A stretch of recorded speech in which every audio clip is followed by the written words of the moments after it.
Hello दोस्तों, welcome to my channel PR knowledge centre. आपका लोग का स्वागत है हमारे चैनल पे।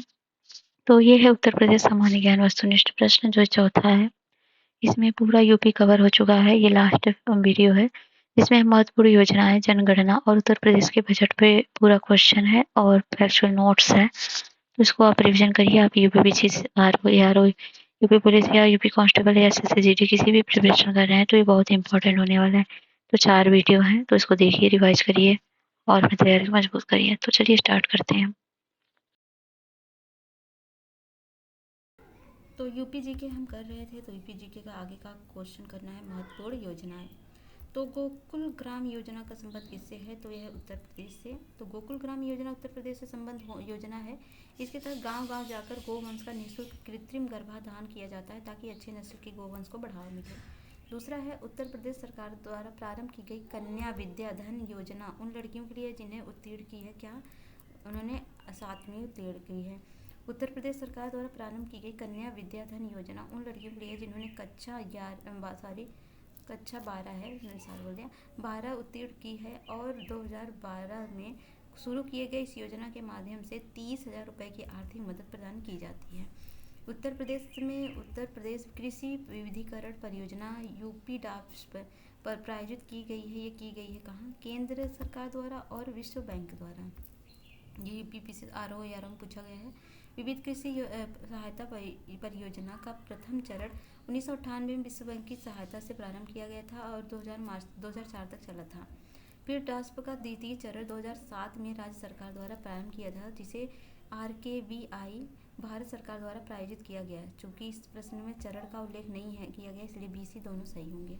उत्तर प्रदेश स्वामी विवेकानंद ऐतिहासिक पर्यटन यात्रा योजना 2021 को उत्तर प्रदेश सरकार द्वारा धार्मिक यात्रा के लिए निम्न से किन व्यक्तियों के लिए आरंभ किया गया? बुजुर्गों के लिए, महिलाओं के लिए या फिर विधवाओं के लिए, मजदूरों के लिए। तो स्टार्ट किया गया था मजदूरों के लिए। ये पूछा गया है 2021 में ही क्वेश्चन पूछा गया है।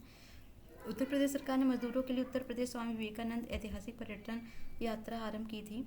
यह योजना तहत उत्तर प्रदेश आवेदन प्रक्रिया को पूरा करेंगे। उन्हें सरकार की तरफ से 12,000 रुपये धार्मिक स्थल की यात्रा पर जाने के लिए प्रदान किए जाएंगे। यह योजना लगभग 1.5 करोड़ श्रमिकों को दिया जाएगा तथा ये लोग इस योजना के माध्यम से गोरखनाथ मंदिर, हसीनापुर शहर, प्रयागराज धार्मिक स्थल और सांकभरी देवी मंदिर और विंध्यवासिनी देवी मंदिर और अयोध्या, मथुरा, बनारस और धार्मिक स्थलों पर जा सकेंगे। अगला संगम योजना का मुख्य उद्देश्य क्या है? तो उसका उद्देश्य है विकलांगों की कल्याण वृद्धि करना। ये भी 21 में पूछा गया क्वेश्चन है। संगम योजना का मुख्य उद्देश्य विकलांगों की कल्याण वृद्धि करने से है। यह योजना 15 अगस्त 1996 को प्रारंभ की गई थी।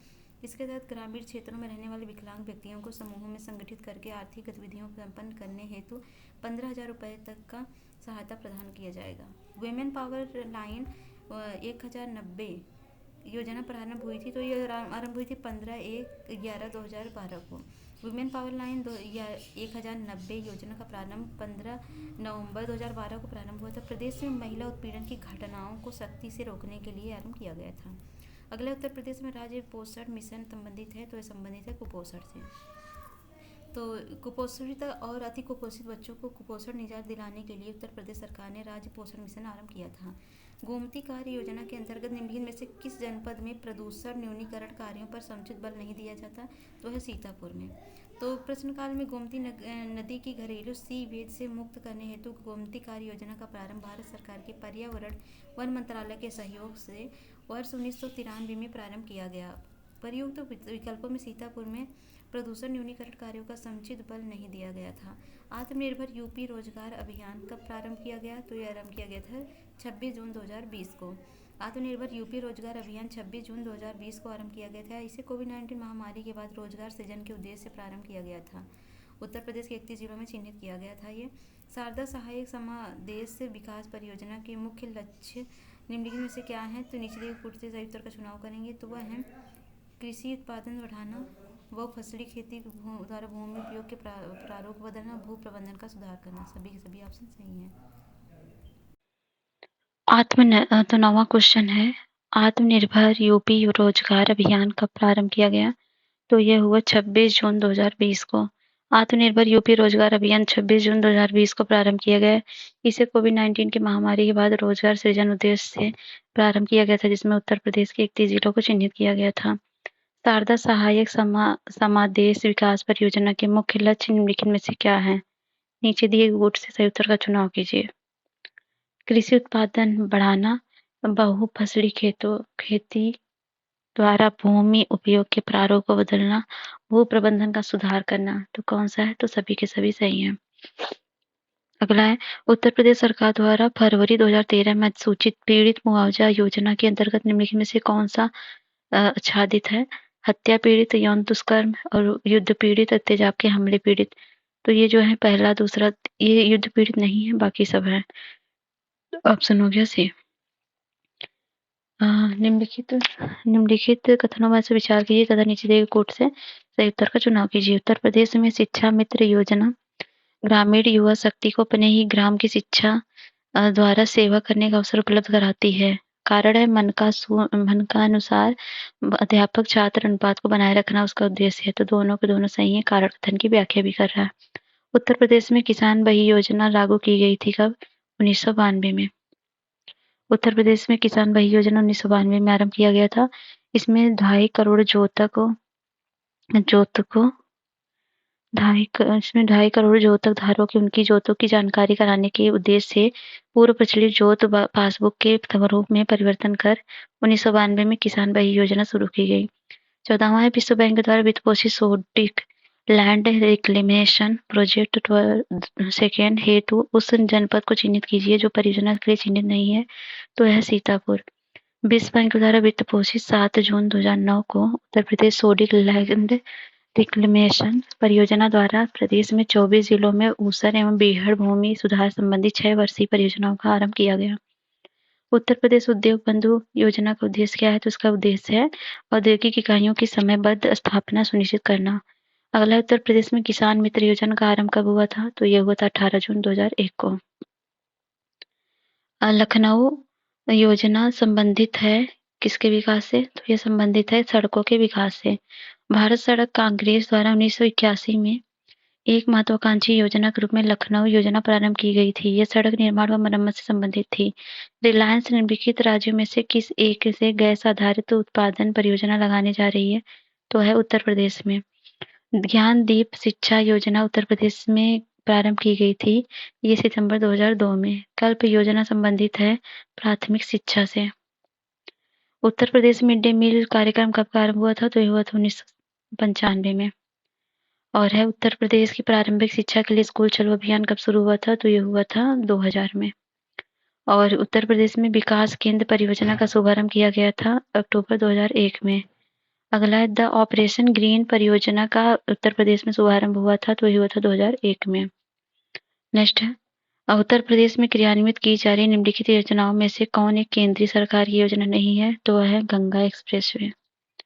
तो स्वावलंबन योजना निम्नलिखित में से किस उद्देश्य की पूर्ति करती है? तो करती महिलाओं को प्रशिक्षण एवं कौशल प्रदान करना। उत्तर प्रदेश के कितने जिलों में पहले मुख्यमंत्री महामाया मोबाइल अस्पताल योजना प्रारंभ हुई थी? तो यह थी 15 में। उत्तर प्रदेश के 15 जिलों में सर्वप्रथम मुख्यमंत्री महामाया मोबाइल अस्पताल योजना प्रारंभ की गई थी। उत्तर प्रदेश में मुख्यमंत्री महामाया योजना मुख्यमंत्री मायावती ने प्रारंभ किया था, जिसे 2012 में समाजवादी सरकार ने बंद कर दिया था। तालीम उत्तर प्रदेश सरकार की एक योजना है। यह योजना है दूरदर्शन द्वारा ग्रामीण क्षेत्रों में शिक्षा के प्रसार हेतु और सभी विद्यार्थियों को प्रारंभिक स्तर पर उर्दू भाषा से परिचय कराने हेतु। ये सब नहीं है। तो हो गया ऑप्शन डी 14। तालीम योजना के द्वारा उत्तर प्रदेश सरकार द्वारा दूरदर्शन के माध्यम से शिक्षा प्रसार एवं उर्दू भाषा के विकास पर ध्यान देना था। गैसो हाल की पायलट परियोजना उत्तर प्रदेश में आरंभ की गई थी। तो यह हुई थी आंवला में। गैसो हाल की पायलट परियोजना बरेली जिले की आंवला तहसील में स्थित है। इसकी स्थापना 2001 में की गई थी। उत्तर प्रदेश वित्तीय निगम के संदर्भ में से कौन सा कथन सही है? तो इसमें है, यह लघु तथा मध्यम स्तरीय उद्योगों को वित्तीय सहायता प्रदान करती है। यह लघु तथा मध्यम क्षेत्र की सेवा इकाइयों को वित्तीय सहायता प्रदान करती है। दोनों ऑप्शन सही है। उत्तर प्रदेश वित्तीय निगम किसकी वित्तीयकरण नहीं करती? तो वह पर्यटन संबंधी उद्योगों को नहीं करती, बल्कि अस्थायी संपत्ति का क्रय करने के लिए करती है। दीर्घकालीन कार्यशील पूंजी की आवश्यकताओं के लिए हैंडलूम उद्योगों के लिए करती है। अगला है, उत्तर प्रदेश के वर्तमान राज्यपाल कौन है? तो है तो अभी आनंदीबेन पटेल हैं जो कि यहाँ पर है। ये पुराना न्यूज़ है, तो उस टाइम जो भी रहे होंगे बीबीएल जोशी थे। उत्तर प्रदेश के कौन से मुख्यमंत्री गोरखपुर मठ के अध्यक्ष भी हैं? तो वह हैं योगी आदित्यनाथ। उत्तर प्रदेश अप्रैल 2018 में उत्तर प्रदेश सरकार द्वारा गंगा नदी के जलग्रहण क्षेत्र में हरित क्षेत्र को बढ़ाने और मृदा अपरदन को रोकने के लिए निम्नलिखित कौन सी योजना शुरू हुई? तो वह हुई थी गंगा हरितिमा। एक जिला एक जल उत्पाद योजना के तहत हस्त निर्मित कागज के उत्पादन के लिए उत्तर प्रदेश कौन सा जिला है? तो जालौन जिले को चुना गया है। काला नमक चावल की किस्म को एक जिला एक उत्पाद योजना के तहत उत्तर प्रदेश के किस जिले के रूप में चुना गया है? तो चुना गया सिद्धार्थनगर। अगर निम्नलिखित में से किस राज्य की पुलिस का आदर्श वाक्य सुरक्षा आपके संकल्प हमारा? तो यह है उत्तर प्रदेश का ऑप्शन सी। गोकुल पुरस्कार योजना संबंधित है घी उत्पादन से दूध उत्पादन से? तो ये जो है दूध उत्पादन से है। डाक कर्मयोगी पोर्टल का उद्देश्य क्या है? तो इसका है लगभग 4 लाख ग्रामीण डाक सेवकों की क्षमताओं में वृद्धि। निम्नलिखित में से किस राज्य में भारत के प्रथम अमृत सरोवर का उद्घाटन किया गया? तो वह किया गया उत्तर प्रदेश में। उत्तर प्रदेश में किसके प्रचार हेतु कन्या सुमंगलम योजना की शुरुआत की गई थी? तो यह की गई थी लड़कियों के लिए स्वास्थ्य एवं शैक्षणिक मानदंड के लिए। उत्तर प्रदेश हेतु सबरी संकल्प अभियान की शुरुआत की गई थी किसके लिए? तो ये की गई थी कुपोषण दूर करने के लिए। किशोरी बालिका योजना वर्ष किसमें? तो ये हुआ था 300 वर्ष के लिए विश्वविद्यालय में उपस्थित न होने वाली 300 वर्ष में 300 दिन के लिए विद्यालय में न उपस्थित होने वाली लड़कियों को संतुलित आहार प्रदान करने की पेशकश करती है। अगला प्रधानमंत्री किसान सम्मान निधि योजना के तहत लाभ प्राप्त करने के संबंध में उत्तर प्रदेश को पहला स्थान प्राप्त है। अगला है उत्तर प्रदेश सरकार द्वारा शुरू किया गया दस्तक अभियान निम्नलिखित में किस संबंधित है? तो है जापानी इंसेफेलाइटिस उन्मूलन से। उत्तर प्रदेश सरकार द्वारा कन्या विद्या धन योजना के अंतर्गत 2016 की कक्षा 12 में उत्तीर्ण चयनित छात्राओं को प्रोत्साहन हेतु कितनी धनराशि प्रदान करनी है? तो 30,000। तो ये अखिलेश यादव के नेतृत्व में उत्तर प्रदेश सरकार द्वारा पत्रकारों की मदद एवं सहायता हेतु किन हेल्पलाइन का नंबर को शुरू किया गया था? तो शुरू किया गया था 1800 नंबर को प्रारंभ किया गया था। यह है 1880।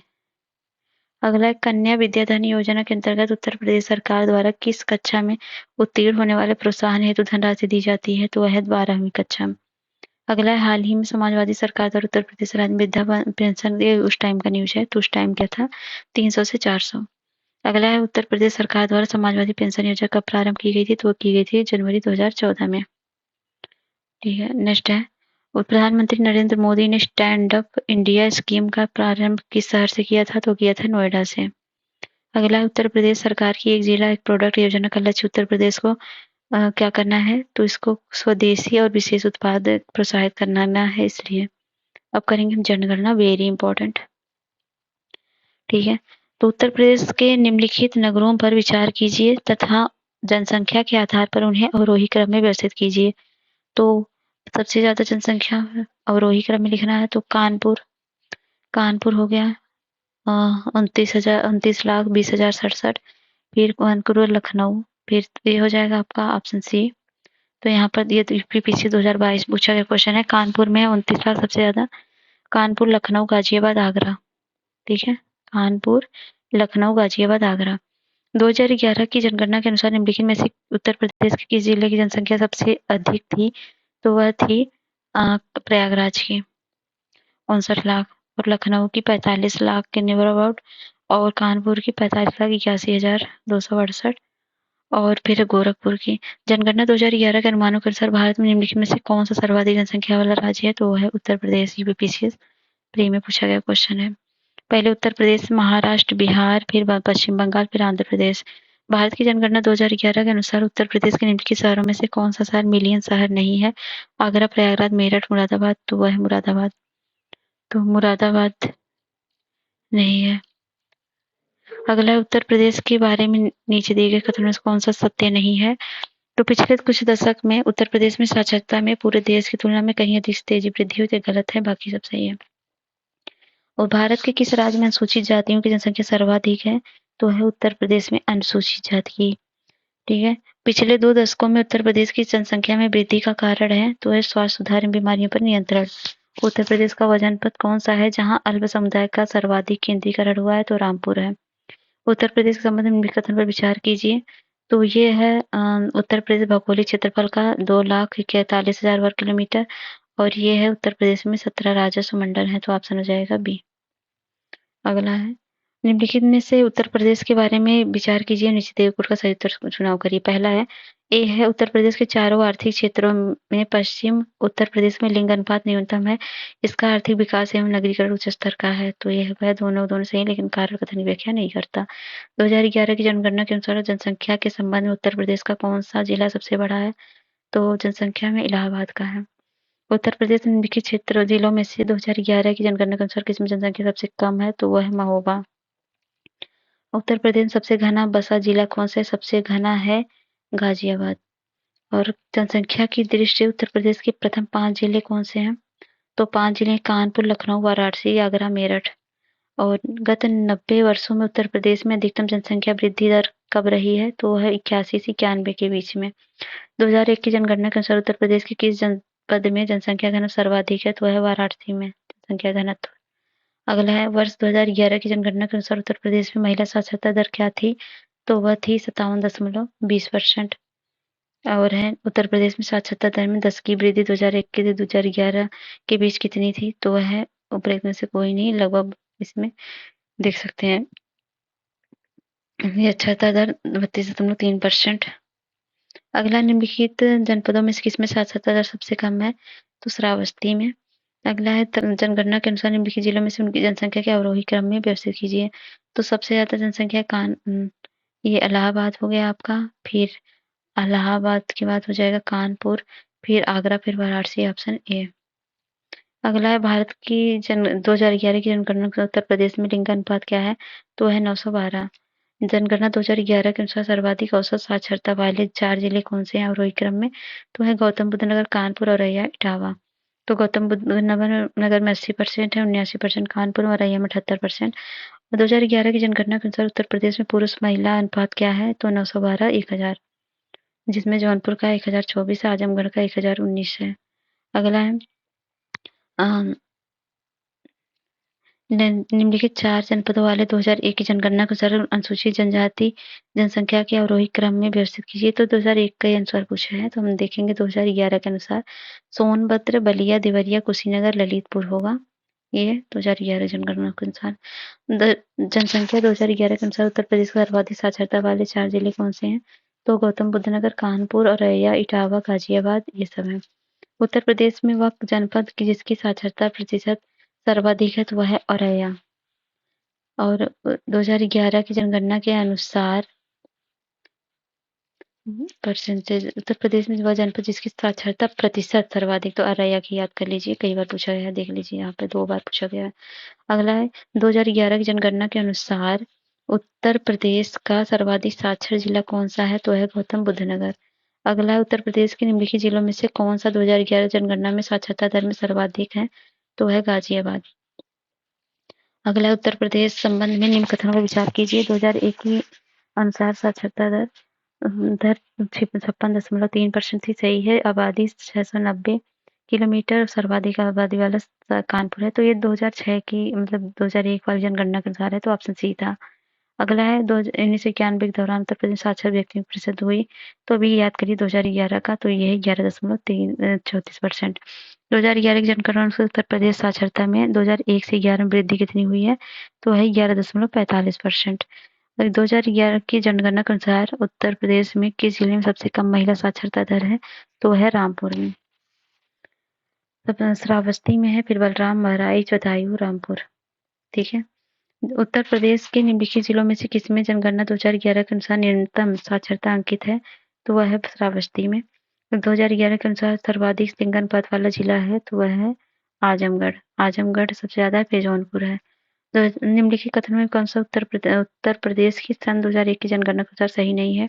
तो इसका लिंग अनुपात 933 था, तो ये गलत है क्योंकि इसका लिंग अनुपात कितना था? 898 था, अभी 912 है। वर्ष 2013 के निम्नलिखित में से कौन सा कथन असत्य है? तो इसमें जो असत्य पहला उत्तर प्रदेश जन्मदर 1000 पर भारत की जन्मदर से कम थी, गलत है।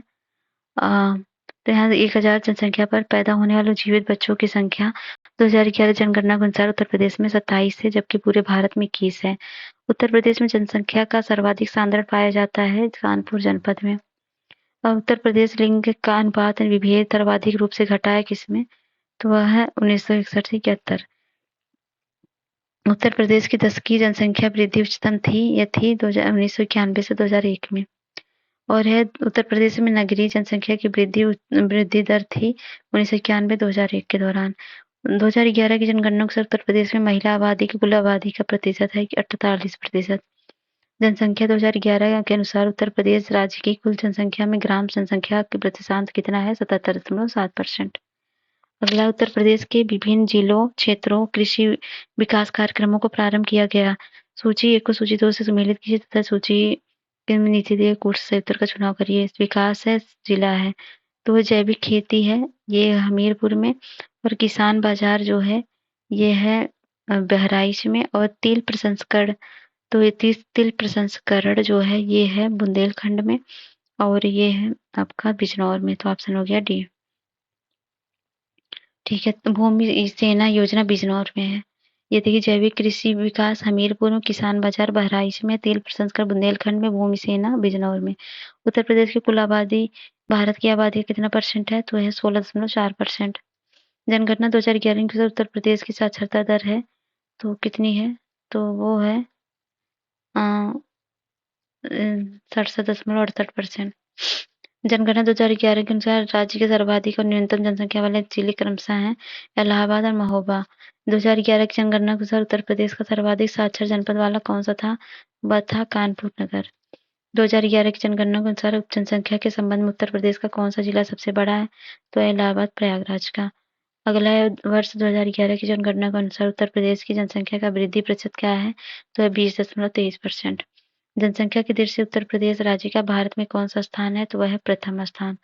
और जनगणना 2011 के अनुसार उत्तर प्रदेश में लिंगानुपात है 912। उत्तर प्रदेश में राज्य में किस जनपद में लिंगानुपात सबसे अधिक है? तो वह है जौनपुर। ये कब का है? आजमगढ़ का 1019, देवरिया का 1017 है, गोरखपुर का 950 है, जौनपुर का 1024 है। 2011 की जनगणना के अनुसार उत्तर प्रदेश जनसंख्या कितनी है? तो वह है, इसमें दिया नहीं तो वहाँ पर देख सकते हैं, पढ़ लीजिए इसको। 19 लाख मतलब 20 लाख ने अबाउट। उत्तर प्रदेश में निम्नलिखित में से सर्वाधिक जनजातीय जनसंख्या वाला जनपद कौन सा है? सबसे ज्यादा जनजाति सोनभद्र में है। सोनभद्र, बलिया, देवरिया, कुशीनगर और ललितपुर ये है। 2011 की जनगणना के अनुसार उत्तर प्रदेश की आबादी क्या थी? तो वो थी 2011 के अनुसार लगभग 200 मिलियन। 2011 की जनगणना के अनुसार उत्तर प्रदेश के किस जिले की जनसंख्या सर्वाधिक है? तो इलाहाबाद की। 2011 की जनगणना के अनुसार उत्तर प्रदेश की कितनी आबादी ग्रामीण क्षेत्रों में रहती है? तो 77.73%। उत्तर प्रदेश भारत का सबसे अधिक आबादी वाला राज्य है। जनसंख्या 2011 तक की गई संख्या के अनुसार आबादी का घनत्व प्रति वर्ग किलोमीटर कितना है? तो वह 829। जनसंख्या के मामले में उत्तर प्रदेश भारत के राज्यों का पायदान है, तो ये पहले पायदान पे है। अगला है, उत्तर प्रदेश की राजधानी लखनऊ की साक्षरता दर क्या है? तो राजधानी लखनऊ की साक्षरता दर है 2011 के अनुसार 77.29%। और ठीक है, गौतम बुद्ध नगर का 80, कानपुर का 79 और औरैया का 78 और इटावा का 78। तो वर्ष 2011 की जनगणना के अनुसार आधार पर उत्तर प्रदेश राज्य की जनसंख्या घनत्व कितनी है? तो है लगभग 829। यहाँ के जा सकते हैं हम। जनगणना रिपोर्ट 2011 के अनुसार उत्तर प्रदेश में बाल लिंग अनुपात है और वो है 902। अब करेंगे प्रादेशिक घटनाक्रम। तो ठीक है, तो निम्नलिखित किस राज्य में भारत के प्रथम अमृत सरोवर का उद्घाटन किया गया? तो उत्तर प्रदेश में 13 मई 2022 को। प्रधानमंत्री नरेंद्र मोदी ने निम्नलिखित में से किस जिले में डॉक्टर संपूर्णानंद स्पोर्ट्स स्टेडियम में एक कार्यक्रम 1800 करोड़ रुपए की योजनाओं का उद्घाटन शिलान्यास किया? तो किया वाराणसी में। अगला है, पश्चिम उत्तर प्रदेश खंड में कौन सा सही है? उत्तर प्रदेश का पश्चिमी क्षेत्र अन्य क्षेत्रों की तुलना में अधिक विकसित है, सही है। यह क्षेत्र हरित क्रांति का साक्षी रहा है, तो दोनों के दोनों कथन सत्य है। दोनों के दोनों सत्य हैं। अगला, एक मिनट, दोनों सत्य नहीं है। हाँ, बी सही है जी। उत्तर प्रदेश के किस जिले में मेजर ध्यानचंद क्रीड़ा विश्वविद्यालय की स्थापना जनवरी 2022 में की गई? तो मेरठ में की गई। और यूपीपीसी 2022 नर्स 2000 में पूछा गया है। और फ्रांस के सहयोग से एक बृहद सौर ऊर्जा संयंत्र की स्थापना इनमें से किस जिले में हुई है? तो वह मिर्जापुर में। अगला संयुक्त राष्ट्र संघ के पर्यावरण कार्यक्रम द्वारा जारी वार्षिक प्रांतीय रिपोर्ट 2022 के अनुसार दुनिया का दूसरा सर्वाधिक ध्वनि प्रदूषित युक्त भारत का कौन सा शहर है? तो वह मुरादाबाद। और निम्नलिखित में से कौन सा उत्तर प्रदेश राज्य की प्रख्यात पद्मश्री व्यक्तित्व नहीं है? तो वह महादेवी वर्मा नहीं है। और 2021 की नीति आयोग द्वारा जारी राज्य स्वास्थ्य सूचकांक के चौथे संस्करण में निम्नलिखित राज्यों में से किसी ने छोटे राज्यों की श्रेणी में सर्वाधिक प्रदर्शन किया है? तो छोटे राज्य में गोवा ने किया है। गोवा ने नहीं, मिजोरम किया, सॉरी, मिजोरम ने किया है। ये इम्पोर्टेंट है। तो मिजोरम दिसंबर 2021 की नीति द्वारा जारी राज्य सूचकांक के चौथे संस्करण में छोटे राज्यों की श्रेणी में प्रदर्शन किया था सर्वश्रेष्ठ। निम्नलिखित में से किसी एक शहर को स्वच्छ सर्वेक्षण 2021 के उत्तर प्रदेश में कचरा मुक्त शहर श्रेणी में स्टार रेटिंग सम्मानित किया गया? तो वह है अलीगढ़। अगला स्वच्छ सर्वेक्षण 2021 में उत्तर प्रदेश ने कौन सा स्थान प्राप्त किया है? तो वह है छठा। तो स्वच्छ सर्वेक्षण 2021 के उत्तर प्रदेश में छठवां स्थान प्राप्त किया। स्वच्छ सर्वेक्षण 2022 में उत्तर प्रदेश का 10वां स्थान है, जबकि इंदौर का प्रथम स्थान है। अगला है उत्तर प्रदेश इलेक्ट्रॉनिक विनिर्माण नीति 2022 अपनी अधिसूचना की तिथि में कितने वर्षों के लिए वैध है? तो वह है 5 वर्ष के लिए। और अंतर्राष्ट्रीय चावल अनुसंधान संस्थान दक्षिण एशिया क्षेत्रीय केंद्र कहाँ स्थित है? तो वह है वाराणसी में। फिलीपींस के लॉस बानोस में स्थित अंतर्राष्ट्रीय चावल अनुसंधान का दक्षिण एशिया क्षेत्रीय केंद्र वाराणसी में स्थापित किया गया है। उत्तर प्रदेश में स्मार्ट सिटी की कुल संख्या कितनी है? तो वो स्मार्ट सिटी की संख्या है 10 उत्तर प्रदेश में। और तो ठीक है, तो अब इसकी संख्या 17 हो गई। नए शामिल शहर हैं अयोध्या, गोरखपुर, गाजियाबाद, फिरोजाबाद, मथुरा, वृंदावन, मेरठ, शाहजहांपुर। अगला है स्वच्छ सर्वेक्षण 2021 के निम्नलिखित में से किस में गंगा नगरों की सर्वाधिक संख्या है?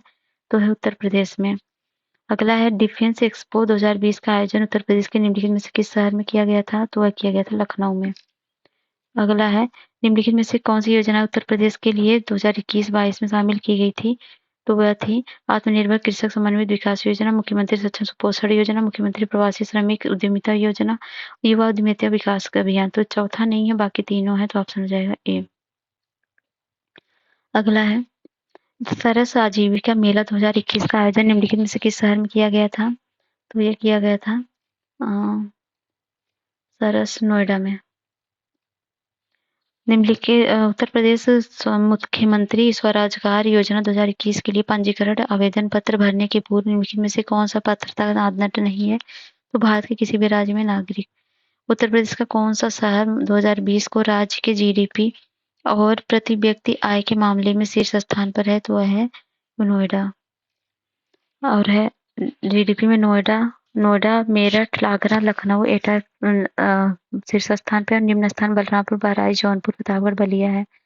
अगला है उत्तर प्रदेश डिफेंस कॉरिडोर में निवेश करने के लिए अगस्त 2021 में सरकारी उद्यम में समझौता ज्ञापन हस्ताक्षर किए गए हैं भारतीय डायनेमिक लिमिटेड द्वारा। अगला है उत्तर प्रदेश की पहली केबल कार सेवा निम्नलिखित में से किस जनपद में प्रारंभ हुई थी? तो वह भी मिर्जापुर में 2021 में। ये सब करंट की न्यूज थे।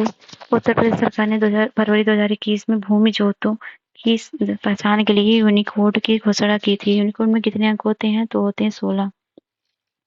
उत्तर प्रदेश सरकार ने 2018 में यूपी खादी नामक ब्रांड के तहत राज्य में खादी निर्मित खादी वस्त्र के संवर्धन हेतु तो अमेजॉन के साथ समझौता किया।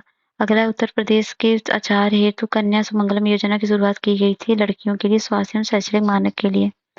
उत्तर प्रदेश बजट 2023-24 है। ठीक है, चलिए इसको भी कर लेते हैं।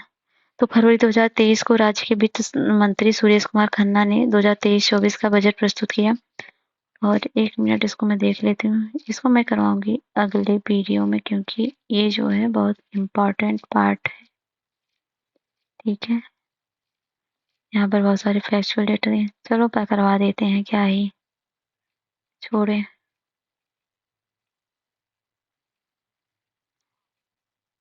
ठीक है, चलिए भारत के संविधान के अनुच्छेद 202 के अधीन प्रत्येक वित्तीय संबंध में 1 अप्रैल 2031 मार्च तक होता है। 202 आर्टिकल है। राज्य सरकार की अनियमित प्राप्तियों में व्यय का जो विवरण विधानमंडल के समक्ष प्रस्तुत किया जाता है, संविधान में वित्तीय विवरण कहते हैं। 2023-24 में आकार है लगभग कितना है 6,90,242.43 करोड़ रुपए का। जीडीपी में इसका 8% योगदान है, ये इम्पोर्टेंट है। और 21-22 में प्रदेश के सकल घरेलू उत्पाद में जीएसडीपी का 16% वृद्धि दर्ज की गई है। राजस्व बजट क्या होता है 2021-22 में 23,210 करोड़ रुपए अनुमानित किया गया था। वास्तविक आंकड़ों के अनुसार 35,430 था। तो यह सकते राजकोषीय घाटा 2021-22 के वास्तविक आंकड़ों के अनुसार शुद्ध राजकोषीय घाटा 39,286.42 करोड़ रुपए है। और ये राज्य सकल घरेलू उत्पाद का लगभग 3.8% 48% था। पूंजीगत व्यय कितना है, ये लगभग 2024 में इतना अनुमानित है। और सकल घरेलू उत्पाद सब देख लीजिए। और ऋण कोष सकल ये 34% वर्ष की दर से 32% है, अनुमानित है। और सरकार की ऋणग्रस्तता देख सकते हैं। वित्तीय वर्ष 2023-24 के बजट का सार है, यहाँ पर ये देखेंगे तो ठीक है, करोड़ रुपए हैं। और राजस्व लेखे की प्राप्तियां तो ये लगभग कितनी है 4,78,816.53 और ये प्राप्तियां बजट अनुमान है। तो ये सब थोड़ा देख लीजिएगा ओवरथ्रो के। बाकी इसमें 10 से 12 फरवरी 2023 के मध्य Uttar Pradesh global investor summit 2022 में 25,000 से अधिक निवेशक के प्रतिभाग किया, जिसमें 33 लाख रुपए के 19,000 से अधिक समझौते ज्ञापनों पर हस्ताक्षर हुआ। इनमें अधिकांश समझौता ज्ञापन नवीकरणीय ऊर्जा 16%, इलेक्ट्रॉनिक 12% और औद्योगिक पार्क 11% और शिक्षा पर 9% और लॉजिस्टिक पर 9% सेक्टर पर किए गए हैं। तो दुग्ध उत्पादन, गन्ना एवं चीनी उत्पादन तथा इथेनॉल की आपूर्ति में उत्तर प्रदेश का प्रथम स्थान है। कृषि निवेशों पर किसानों के देय अनुदान की डीबीटी के माध्यम से भुगतान करने वाला देश में पहला राज्य है। कोरोना के बचाव हेतु वैक्सीनेशन में 29.20 करोड़ से अधिक डोज करने वाला उत्तर प्रदेश प्रथम स्थान पर है। उत्तर प्रदेश चिकित्सा शिक्षण संस्थान स्थापित कर संचालित करने वाला देश का अग्रणी राज्य बन गया है। भारत सरकार द्वारा स्टार्टअप रैंकिंग के तहत उत्तर प्रदेश को इंस्पायरिंग लीडर के रूप में सम्मानित किया गया था। उत्तर प्रदेश में कौशल विकास नीति को लागू करने वाला देश का प्रथम राज्य बन गया है। अटल पेंशन योजना के अंतर्गत पंजीकरण करने में उत्तर प्रदेश देश में प्रथम स्थान पर है। और किसान की बात करें तो प्रदेश में लगभग 46,32,000 के गन्ना किसान में 17 तक लगभग 1,96,000 करोड़ रुपए से अधिक का रिकॉर्ड गन्ना मूल्य भुगतान कराया गया है। और है गन्ना उत्पादन में ज्यादा, ये सब देख सकते हैं। और महिला एवं बाल विकास में मुख्यमंत्री कन्या सुमंगला योजना के अंतर्गत लाभार्थियों को रुपए की 15,000 तक की धनराशि आवंटित की जा रही है। वित्तीय वर्ष 2023-24 में 1,50 करोड़ रुपए व्यवस्था प्रस्तावित है। और विवाह योजना की मुख्यमंत्री सामूहिक विवाह योजना के अंतर्गत 600 करोड़ रुपए धनराशि व्यवस्था प्रस्तावित है। अन्य पिछड़ा वर्ग के निर्धन व्यक्तियों की पुत्रियों की शादी के लिए लगभग 150 करोड़ रुपए की व्यवस्था की गई है। महिला सामर्थ्य योजना के अंतर्गत 2023-24 में 63 करोड़ रुपए की व्यवस्था की गई है। और विधवाओं के भरण पोषण के अनुदान के लिए 32,62,000 निराश्रित महिलाओं में पेंशन दी जाएगी। और प्रदेश में नियमित टीकाकरण के अंतर्गत 95% बच्चों का टीका लगाया गया। और मिशन इंद्रधनुष के तहत 36 लाख से 82,000 से अधिक बच्चों को 10,31,000 तक के अधिक गर्भवती महिलाओं का टीकाकरण किया गया। अब देखेंगे युवा स्वामी विवेकानंद युवा शक्तिकरण योजना के तहत छात्रों को टैबलेट, स्मार्टफोन और 3600 करोड़ रुपए की व्यवस्था प्रस्तावित है। और स्टार्टअप नीति में 2020 तक इनक्यूबेटर्स को बढ़ावा देने तथा स्टार्टअप के लिए सीड फंड 100 करोड़ रुपए व्यवस्था की गई। ग्रामीण क्षेत्र में युवा उद्यमियों में एग्रीटेक स्टार्टअप्स की स्थापना हेतु एग्रीकल्चर एक्सीलरेटर फंड के 20 करोड़ रुपए प्रस्तावित है। अब रुपया आता कहाँ है उत्तर प्रदेश में, तो सबसे ज्यादा आता है स्वयं कर राजस्व से 38%। उसके बाद कहाँ से आता है, उसके बाद ये है केंद्रीय करों के राजस्व से 27%। फिर आता है आपका यहाँ से ये आता है केंद्र सरकार के सहायता अनुदान से 14.9%। फिर लोक ऋण जो होता है ये 16.6%। फिर आता कहाँ पर लोक शुद्ध अगर 0.8% है सबसे कम। और कर राजस्व 3.5 और ये ऋण उद्यम उत्पाद सब याद कर लीजिए, आता है क्वेश्चन।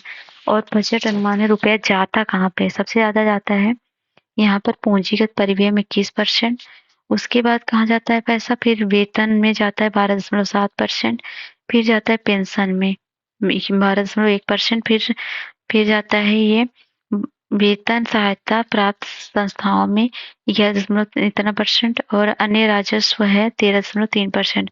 सॉरी, पहले पूंजीगत व्यय में जाएगा, फिर राजस्व, अन्य राजस्व व्यय में जाएगा, फिर सरकारी वेतन में जाएगा, फिर पेंशन में जाएगा, फिर वेतन सहायता में जाएगा, फिर इसमें से जाएगा सहायता अनुदान में, सब्सिडी में जाएगा, और स्थानीय निकाय में। सब देख लीजिए। रोजगार मनरेगा योजना के अंतर्गत अब प्रदेशों में 26,29,000 मानव दिवस से सृजित करके देश में प्रथम स्थान प्राप्त किया। राष्ट्रीय ग्रामीण आजीविका मिशन के अंतर्गत वित्तीय वर्ष 2022-23 में अब 1 लाख से 7,000 स्वयं सहायता समूह का गठन किया गया है। और इसमें है एमएसएमई अधिनियम 2020 के माध्यम से इकाइयों को 1,000 दिवस तक की विभाग के निरीक्षण को छूट प्रदान की गई। जनपद में उत्पत्त वित्त पोषण योजना के अंतर्गत 1,35,000 रुपए से अधिक व्यक्तियों को रोजगार प्राप्त हुआ है। अगला है सामाजिक सुरक्षा। प्रधानमंत्री स्वनिधि योजना के अंतर्गत देश में सर्वाधिक 10.33 लाख से अधिक पथ विक्रेताओं को 1,190 करोड़ 49 लाख रुपए का ऋण वितरित कराते हुए उत्तर प्रदेश ऋण वितरण में देश में प्रथम स्थान पर रहा है। राष्ट्रीय खाद्य सुरक्षा अधिनियम के तहत प्रधानमंत्री गरीब कल्याण अन्न योजना ने 3, 4 एवं 5 में 81.25 लाख मीट्रिक टन खाद्यान्न निःशुल्क वितरित किया गया है। श्रमिक कल्याण। कामगार मृत्यु और दिव्यांग सहायता योजना के तहत कार्यस्थल पर श्रमिक की मृत्यु की दशा में 5 लाख रुपए और अस्थायी दिव्यांगता पर 4 लाख रुपए तक, आंशिक दिव्यांगता पर 3 लाख रुपए की सहायता प्रदान किए जाने का प्रावधान है। असंगठित क्षेत्र के कर्मचारियों हेतु संचालित मुख्यमंत्री जन आरोग्य योजना हेतु 100 करोड़ रुपए की व्यवस्था प्रस्तावित है। और अवस्थापन वित्तीय वर्ष 2023-24 के बजट में झांसी लिंक एक्सप्रेसवे तथा चित्रकूट लिंक एक्सप्रेसवे की नई परियोजनाओं के प्रारंभिक चरण हेतु 235 करोड़ रुपए प्रस्तावित है। और कानून व्यवस्था। तो साइबर क्राइम की रोकथाम हेतु प्रदेश में प्रत्येक परिक्षेत्र में साइबर क्राइम पुलिस से स्थापना की गई। क्षेत्रीय मुख्यालयों पर बेसिक साइबर फॉरेंसिक लैब एवं पुलिस मुख्यालय पर advance digital cyber forensic lab की स्थापना कराई जा रही है। पुलिस विभाग के अधिकारियों कर्मचारियों के लिए आवश्यक सुविधा उपलब्ध कराई जा रही है। और चिकित्सा स्वास्थ्य में आयुष्मान भारत प्रधानमंत्री आरोग्य योजना के संचालन हेतु 400 करोड़ रुपए की व्यवस्था प्रस्तावित है। और conversion of rural of health centres and PHC2 health and wellness centre 35 वित्त आयोग की सिफारिश के अनुरूप वित्तीय 2023-24 में 407 करोड़ रुपए का व्यय किया गया है। चिकित्सा क्षेत्र में केंद्र सरकार ने प्रदेश सरकार ने प्रत्येक जिले में एक मेडिकल कॉलेज की स्थापना किए जाने का लक्ष्य रखा गया। 14 जनपद मेडिकल कॉलेज निर्माणाधीन है और 16 जनपदों में मेडिकल कॉलेज की स्थापना PPP मॉडल पर की जा रही है। 100 करोड़ रुपए की व्यवस्था प्रस्तावित है। अगला है औद्योगिक विकास। भारत व्यवस्था की सुगमता रैंकिंग में 12 स्थानों पर उल्लेखनीय सुधार करते हुए उत्तर प्रदेश में द्वितीय स्थान पर आ गया है। फार्मा पार्कों की स्थापना विकास हेतु 25 करोड़ रुपए का व्यवस्थित है। प्रदेश सरकार द्वारा घोषित नवीन MSME नीति 2022 में रोजगार सृजन में 15% वार्षिक वृद्धि प्रस्तावित है। इस नीति के अंतर्गत प्रथम बार MSME इकाइयों को 4 करोड़ रुपए तथा पूंजी उत्पादन उपलब्ध कराने जाने की व्यवस्था की गई है। और सिंचाई एवं जल संसाधन में 75,090 किलोमीटर लंबी नहर प्रणालियों में 34,316 राजकीय नलकूपों और 29 पंप नहरों और 252 डाल नहरों पर 69 व्यवसायों में लगभग 99 लाख हेक्टेयर क्षेत्र में सिंचाई सुविधा उपलब्ध कराई जा रही है। अगला है नमामि गंगे ग्रामीण जलापूर्ति। ये मिशन के अंतर्गत 25,350 करोड़ रुपए की बजट व्यवस्था प्रस्तावित है। नागरिक उड्डयन। वर्तमान में 09 एयरपोर्ट क्रियाशील है। 80 गंतव्य स्थानों के लिए एयर सर्विस उपलब्ध है। प्रदेश में अंतर्राष्ट्रीय एयरपोर्ट क्रियाशील है। जेवर तथा अयोध्या में अंतर्राष्ट्रीय एयरपोर्ट निर्माणाधीन है। और मतलब वर्तमान में 9 एयरपोर्ट के क्रियाशील हैं और 80 गंतव्य स्थानों के लिए एयर सर्विस उपलब्ध है। और शीघ्र ही प्रदेश में 5 अंतर्राष्ट्रीय एयरपोर्ट क्रियाशील हो जाएंगे। तो प्रदेश में 3 अंतर्राष्ट्रीय एयरपोर्ट क्रियाशील हैं, जेवर तथा अयोध्या में हो जाएंगे तो 5 हो जाएंगे। ऊर्जा। वर्तमान में जिला मुख्यालय 24 घंटे, तहसील मुख्यालय 20 घंटे, 22 घंटे और गांव को 18-20 घंटे बिजली दिए जाने का रोस्टर निर्धारित है। अगला है अतिरिक्त ऊर्जा। उत्तर प्रदेश में 2022 के अंतर्गत 5 वर्षों में 22,000 मेगावाट विद्युत ऊर्जा उत्पादन का लक्ष्य है। नगर निगम प्रधानमंत्री आवासीय योजना के अंतर्गत लाभार्थी आधारित व्यक्ति आवास निर्माण घटक के अंतर्गत 12 लाख से अधिक लाभार्थियों के लिए डीबीटी के माध्यम से 27,748 करोड़ रुपए का हस्तांतरित हुआ। कुंभ मेला में 2025 आयोजन में प्रावधानित 621.55 करोड़ रुपए के अपेक्षित आगामी बजट 2500 करोड़ रुपए की व्यवस्था प्रस्तावित है। नियोजन और पंचायती राज, स्वास्थ्य, ये देख सकते हैं, कृषि में ये सब, पशुपालन में, उद्यम एवं खाद्य प्रसंस्करण और शिक्षा में ऑपरेशन कायाकल्प, ये सब, और प्रोजेक्ट अलंकार राजकीय माध्यमिक विद्यालयों में विभिन्न अवस्थापनाओं के सुविधाओं के विकास के लिए चलाया जा रहा है। विंध्याचल धाम मंडल में माँ विंध्यवासिनी तथा विश्वविद्यालय की स्थापना की जाएगी। मुरादाबाद मंडल में राज्य विश्वविद्यालय की स्थापना की जाएगी। देवी पाटन मंडल की माँ पाटेश्वरी देवी राज्य विश्वविद्यालय की स्थापना की जाएगी। राजकोषीय घाटा विश्लेषण है, ये 2022-23 तक अनुमानित है और सब देख सकते हैं। पूंजीगत और इस सहायता में वित्तीय वर्ष में संस्थाओं को सहायता है, ये सब आप देख लीजिएगा। उत्तर प्रदेश बजट 23-24 है, MCQ। तो फरवरी 2023 में प्रस्तुत उत्तर प्रदेश बजट 2023-24 का आकार कितना है, तो वो अभी बताएगा 6,90,000 करोड़ है। उत्तर प्रदेश का बजट 2023-24 का आकार है। बजट पेश किया गया 22 फरवरी 2023 को। प्रदेश के वित्त मंत्री कौन है? सुरेश खन्ना है।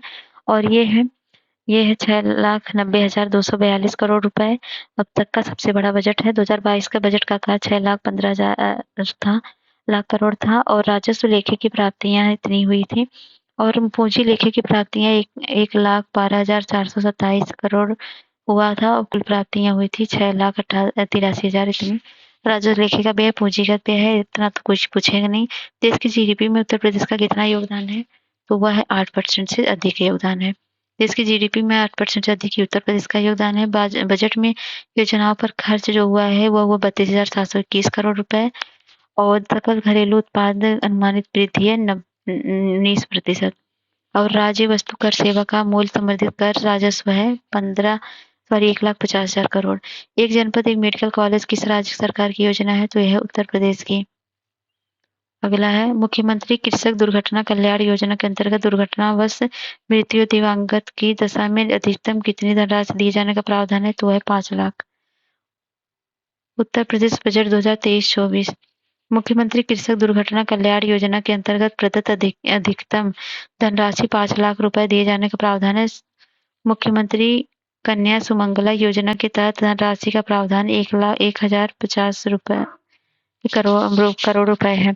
निराश्रित विधवाओं की सहायता प्रदान करने के लिए 4,032 करोड़ रुपए है। मुख्यमंत्री सामूहिक विवाह योजना के तहत आवंटित है 600 करोड़ रुपए और 150 करोड़ ओबीसी के लिए, सामान्य बालिका के लिए 600 और जन्म से दिव्यांग बालिकाओं को 50,000 बतौर सावधि 18 वर्ष के लिए। अधिकतम 2 नवजात शिशुओं के पौष्टिक आहार हेतु लड़का पैदा होने पर 20,000 रुपए, लड़की पैदा होने पर 25,000 रुपए। उत्तर प्रदेश बजट 2023-24 के अनुसार सबसे कम धनराशि किस क्षेत्र में आती है, तो आती है ऋण अग्रिम की वसूली पर। यहाँ पर देख सकते हैं सबसे कम कहाँ से आ रही है, ऋण अग्रिम की वसूली पर। और सबसे ज्यादा कहाँ से आ रहे हैं, तो आ रहे हैं केंद्र सरकार सहायता अनुदान और केंद्रीय करों में राजस्व में 27% सबसे ज्यादा है।